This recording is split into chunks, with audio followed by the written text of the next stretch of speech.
Hello and welcome to another solo episode on the Traumweberinnen Podcast. My name is Manuela and I'm your host. And I find it so funny how, literally every single time I have to overcome imposter syndrome before I start recording. Sitting down and actually starting is always the hardest to do for me.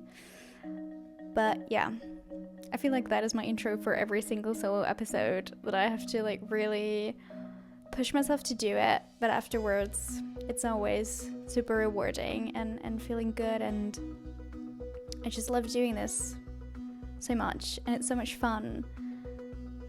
But still, getting myself to do it is always I have to overcome this part of myself, or this figure, or this voice inside of me that is if you expose yourself like this, if you talk about personal stuff like this out in the open in front of a camera, that is dangerous.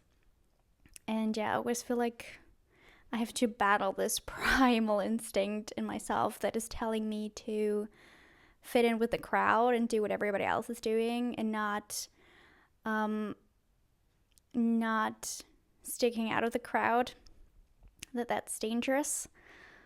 But yeah, I feel like that is my topic at the moment. I've been reminded of this struggle a couple of times lately as I've been thinking about how to take the podcast to the next step and how to evolve and grow as a content creator, which I never thought I would be. If you can think back to 2012, when for me 2012 was the year that I really got into watching YouTube videos and watching content creators on YouTube, and I was like, oh my god, this looks like so much fun, and it looks or this is an amazing kind of work, but I could never believe in myself enough to do this, or I could never find things to talk about on a daily, weekly, monthly basis. And now I do, and it's kind of it's every step of the way, and you never know what you're actually capable of when you don't start. And I heard this quote today of a kind of energy healer, spiritual teacher person, where she was she has completely dissolved the fear that at some point she will run out of things to talk about, because as she teaches, or through the teaching, it just comes to her.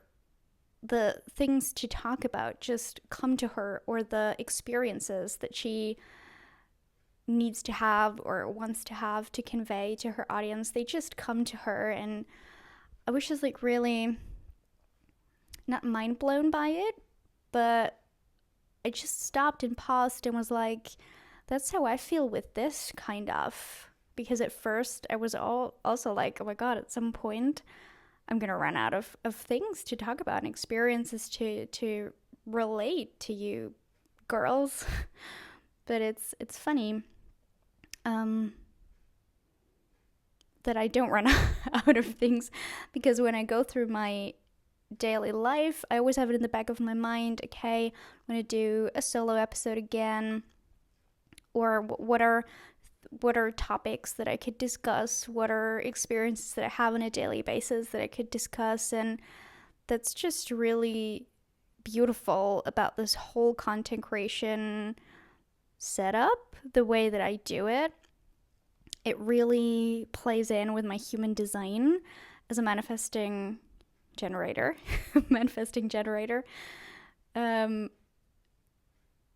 Yeah, it's that way around, not a generating manifestor. Oh my god, it's when you sit in front of the camera, sometimes I feel like I'm not saying words correctly, but it is. I'm an MG, manifesting generator, where it's you just go with the flow and you just react to life and you play with what life gives you. That's really the definition of my human design person, the manifesting generator. And the way that I've designed my life right now really ties in with who I am from the human design perspective.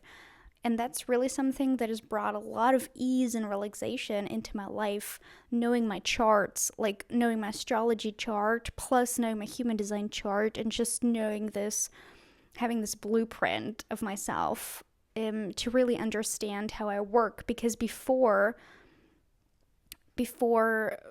knowing this, before having this understanding about myself, I would always beat myself up about me having a really hard time consistently doing the same thing over a long period of time. And with the same thing, I mean like literally the same thing.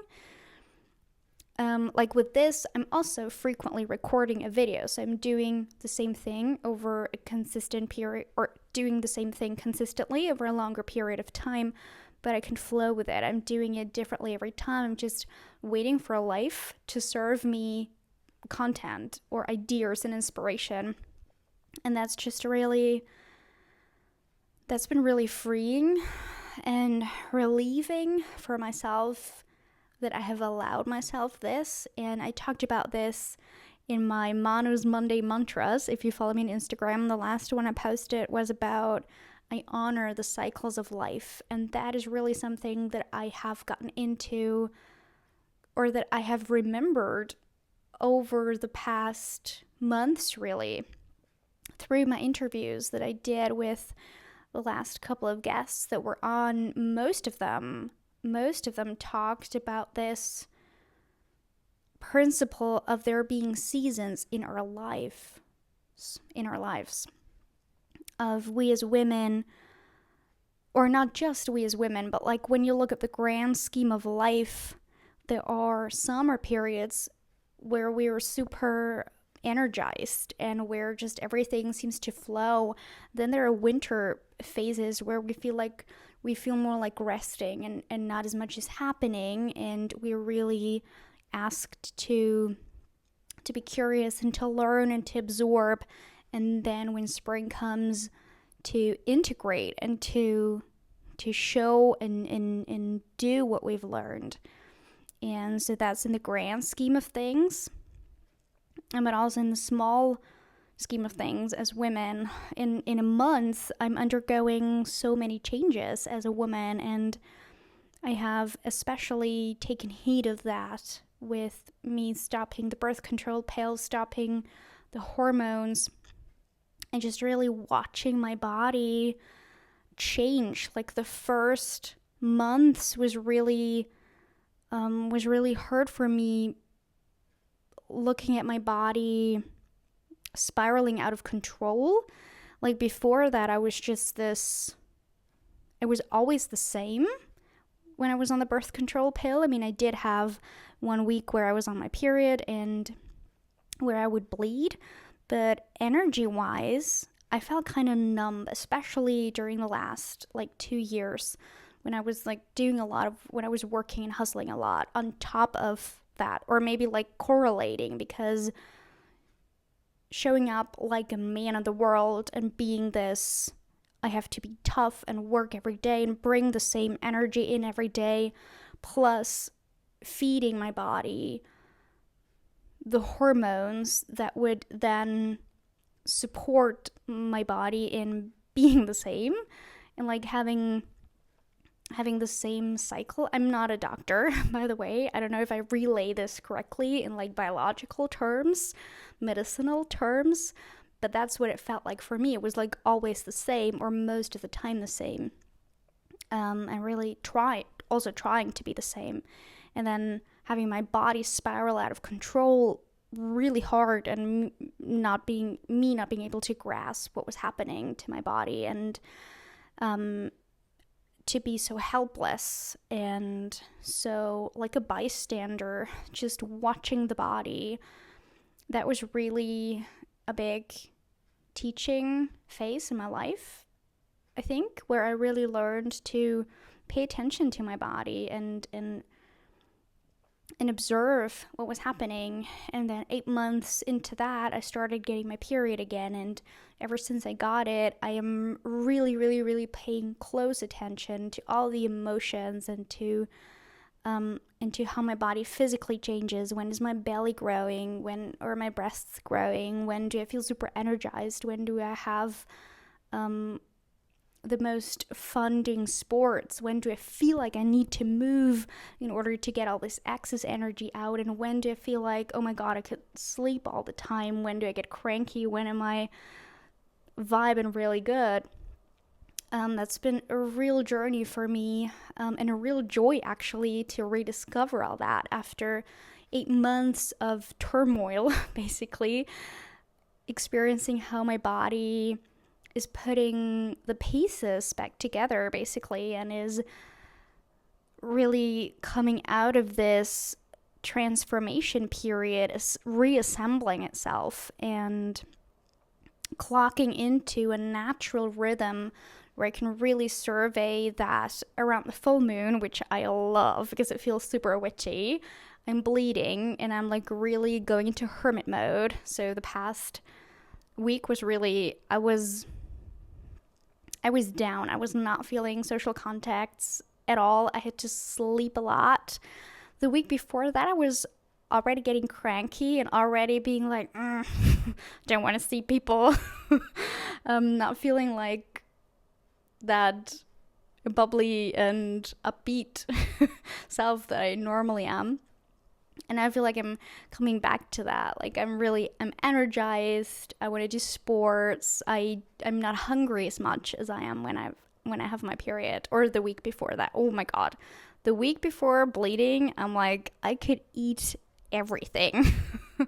And that is such a blessing now for me to experience that and to see that in the course of a month I undergo these huge cycles, basically, and you can see that in not just you as a person, but also in the big theme of life, with, you know, starting a job and really getting to grips with who you want to be out there in the world and what you're doing, and, you know, really following your passion and treading a path, and then maybe feeling like you're kind of lost and you retreat a little bit and you feel like you need to reflect on your choices, and you retreat and you kind of maybe go a little bit into hibernate mode where you feel like you want to get informed and reflect on your choices, and then you come back out again. Or, you know, those years when you're at school and not much is happening, and then you come out into the world and life just throws opportunities and challenges at you left and right. And I do feel that we can see that not just in ourselves as like in the daily life and in the weekly, monthly cycles, or even daily, and the big themes of life. And I think that what I've learned now for myself is not to beat myself up for winter times, to really use those big years, but these longer periods of time where nothing is happening, to really, to reflect and to learn. And that's really, I feel like I've already talked about this in another episode. I hope you don't mind me repeating stuff. I always thought I had to follow a routine, build habits, and like get up at 5 a.m., go to the gym, and then work on my passions and my dreams, and then go to my day job, and then come back in the evening and, you know, meet with friends, and like show up every single day consistently in what is important to me, but like in a really kind of rational way, and in like a always the same way, following these structures and following these expert tips that we are told we have to follow in order to become famous or make money, and be productive, basically, all those strategies to be super productive. But when she allowed herself to follow her natural rhythm, now she's the most productive she's ever been. And I was like, oh my God, same here, same for me. I was also so into all of these productivity gurus, and I read the 5 a.m. club, and I was like, oh my God, I have to get up at 5 a.m. every day. And I tried for I made it, I think I did 3 days, and then I was like, this is draining more energy than it is giving me. And then I stopped, and it's been like this with a couple of trends that I tried to follow, and then I hated myself for letting it slack. But yeah. And so when I saw that reel, I was like, oh my God, that's what's happening in my life right now. Because ever since I dropped out of the hamster's wheel and I let go of all of these artificial corsets that we wear every day, where we're like, oh, we need to perform and every day do this and blah, blah, blah. And now I'm like, now my daily life is, okay, I have my day job and I have certain hours that I have to spend there, but I'm very flexible with getting and leaving, getting there and leaving there. And I'm very flexible with when I film the podcast, where I film the podcast, when I do all the content creation that I want to do. And then there's also spending time with friends and doing sports. I joined a Pilates studio near my home who have flexible Pilates courses. So I don't have Pilates every Monday, 6 p.m., but they have courses all day, and I can just sign up to the course where I feel like I can make that course. So every week looks different for me. Every day looks different for me, and I have created that flexibility for myself to follow my natural rhythm. So when I feel like I need to sleep in, like last week when I got my period, I was able to do that. I was able to sleep in and get the sleep that I needed. And then when that inspiration and that motivation came, or when my energy peaked at around midnight, I was able to, or I felt really called to do creative work. And obviously I also did some work on my day job, the hours that I had to. And I feel like this is getting confusing for you guys out there, but ever since I started letting go of feeling guilty that I was not making the hamster's wheels requirements, I just can't wake up every day at 7 a.m. I literally can't. And do the same things in the same order every day.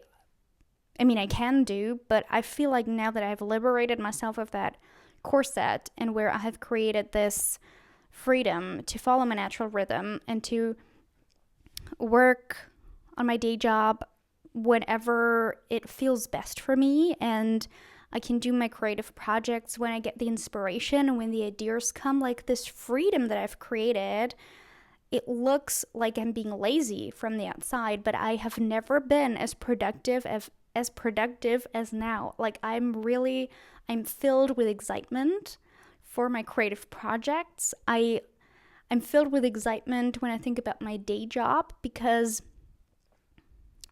this flexibility in my life and this flow in my life is what really excites me and what caters to my needs as a manifesting generator who likes to be in the flow and who likes this, I really like this balance between fixated dates and times where I have to deliver and where I have to be somewhere. I have a structure, but in the structure, I'm free to flow. And from day to day, I can examine my energy and be like, okay, what is my energy for next week? Do I have the energy to do 2 Pilates courses? And then I look at the week in my calendar. What are the times and dates that I have to be in town for my day job? And what are the days where I'm more flexible maybe, and where not much is going on? Then I will put the Pilates courses on these days, or maybe I will do the morning Pilates and then the afternoon at my day job. I have the freedom to check in with myself and be like, what feels most aligned for me in this week.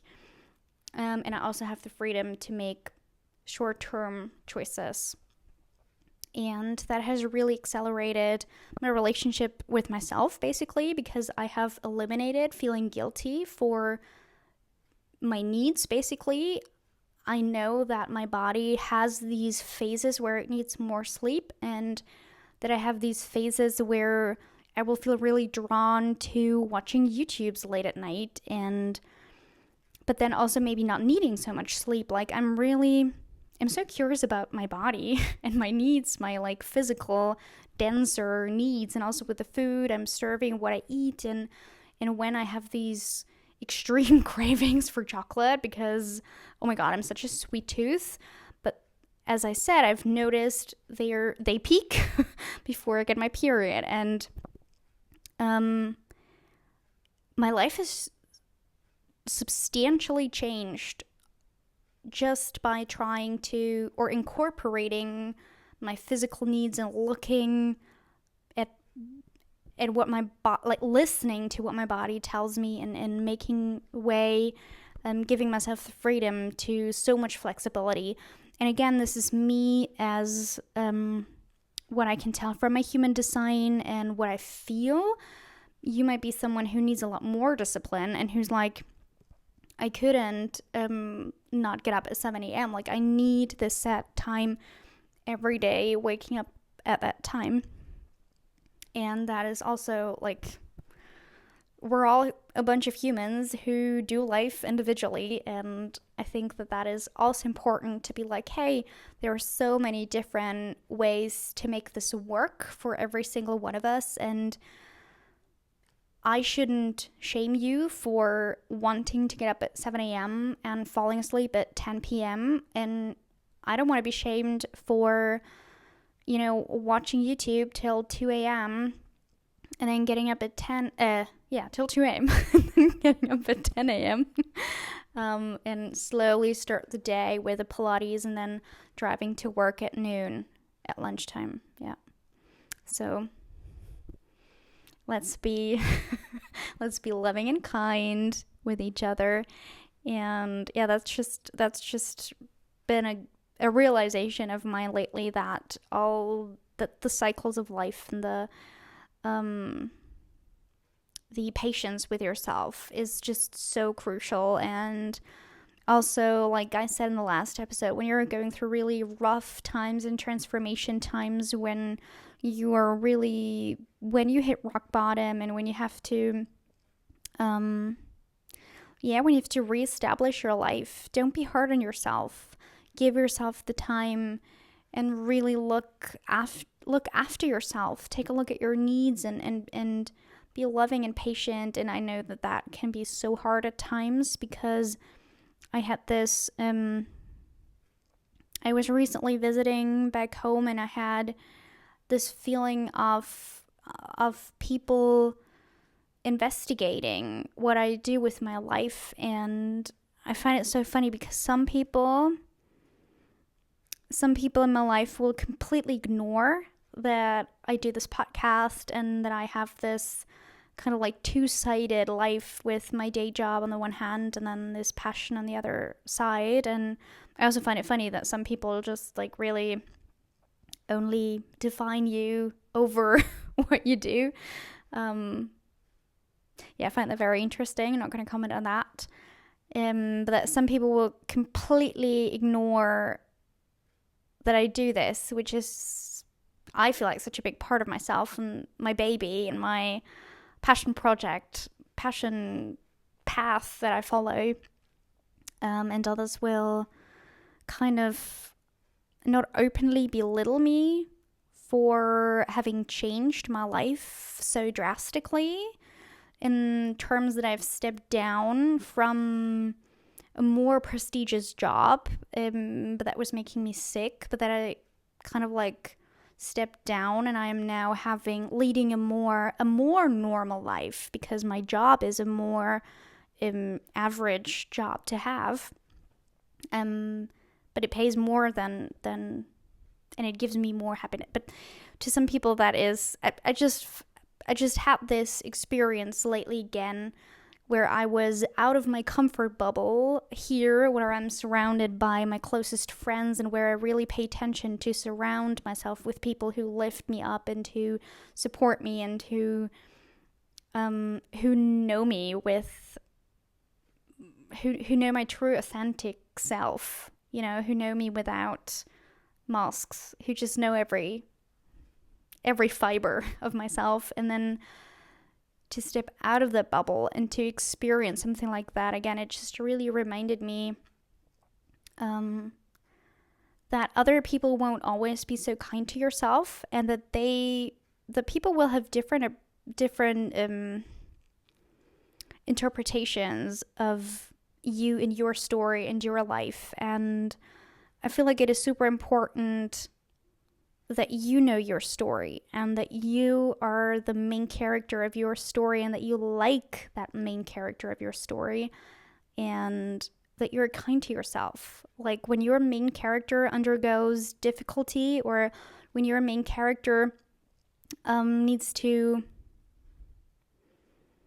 reflect and needs to reinvent herself, that takes time and that takes patience, and it takes one step at a time. And in every hero's journey there are phases where the hero or the heroine is mocked and is misunderstood and is at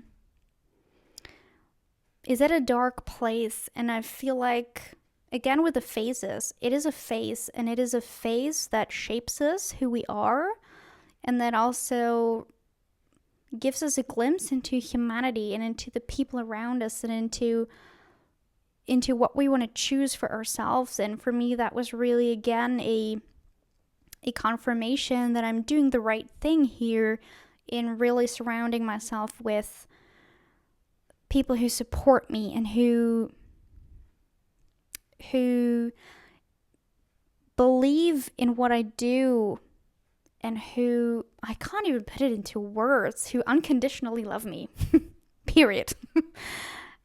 That is so important. But it's also so important to be kind to yourself. And that is really something that I have learned, in this year, to be kind to myself.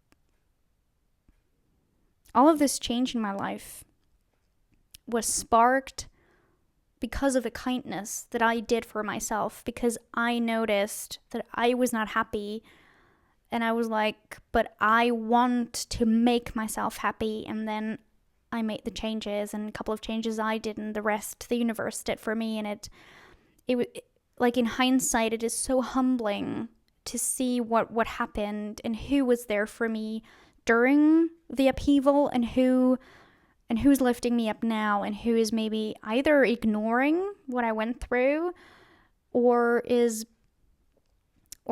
not seeing it as a strength, but rather as a weakness, as she stepped down because she couldn't handle it. And that is really interesting for me to watch and to perceive. And I'm actually super proud of myself that most of it doesn't touch me anymore, or that that I understand where they are coming from, and that I can see where they are coming from, but I can also see where I am coming from, and I see my journey, and I see my story, and I see my main character, who I am rooting for.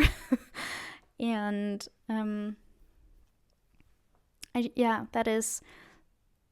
it's just important to be kind to yourself in these times, and to be kind to yourself in every step of the way, and to hold your own hand. And I've really learned the value of having your own back in these, and to standing up for yourself, standing up for myself. That is really, really, really hard for me. And the universe always drops me in situations where I have to do that. And I just know that is a big, big thing for me to learn, to stand up for myself, and to really, as a recovering people pleaser, to really be firm on my boundaries, and to really know where I'm at, and when I have to say no, and to who I have to say no, and and where and how I can protect my peace. And I used to just run away from situations to protect my peace and just tell people what they wanted to hear and then run. And that's actually a pretty good strategy. But it's also a strategy that has you not feeling good about yourself. And that is really, I feel like, that is where I'm at now. Kind of testing the waters where, how and when I can really be firm on my boundaries with people. And I think that really ties in with being kind to yourself. And now that my body is at a better place again and is coming back to normal, I feel like now it is time for me to learn to love myself. I always thought that I was at a point that I was already loving myself, but now I see how unloving and unkind I am to myself in many situations, and that I put other people on pedestals and try to please them, or try to tell them what they want to hear and then run away. And I feel like, okay, like, what are the steps that I can do to not do that, to not run away? And that's also a Manu's Monday mantra that I did, I think, 2 weeks ago with my micro acts. I'm actually really into the micro acts right now. Like, signing up for Pilates was my micro act of, hey, I want to get fitter and healthier. I want to do more sports. I want to stretch and develop my muscles again. And that was my micro act, because I knew if I just did some exercises at home, I'm not going to hold myself accountable. I know that's not going to work. So I'm signing up for Pilates, and that is my micro act. And my micro act of self-kindness right now is like, okay, I'm observing these situations. I try to get in touch with my feelings and my emotions. And when you can feel that, like, when everything inside of you contracts and when you hate yourself, that's usually when you have not been kind to yourself. And I try to identify those situations and then analyze them a little bit. And if I can, I try to make a little difference in the situation itself. If I do not have the energy, I try to not hate myself for it, but to improve it in the next time the situation comes around. My biggest supporters in this are my friends, my girlfriends. I have a couple of girlfriends where I can always strike up a conversation, send a voice memo and be like, hey, this is what happened today. And like, either I'm super proud because I acted like this, but I still feel a twinge of guilt. It was something that actually happened today, where I set a firm boundary and spoke my truth, how I viewed the situation. And then the other person was pissed. And I was like, hey, I'm actually super proud of myself, but I also felt this twinge of guilt. And now I'm trying to get my vibes up again and to recover from setting my boundary, and that just immediately lifted me up to be able to speak to a friend and send a voice memo and wait for her response. And just talking with friends about all of this, talking with female friends who are also recovering people pleasers. And maybe you're one too and can relate. I don't have practical tips for you apart from try to identify the situations where you feel the most shit and try to change something about them.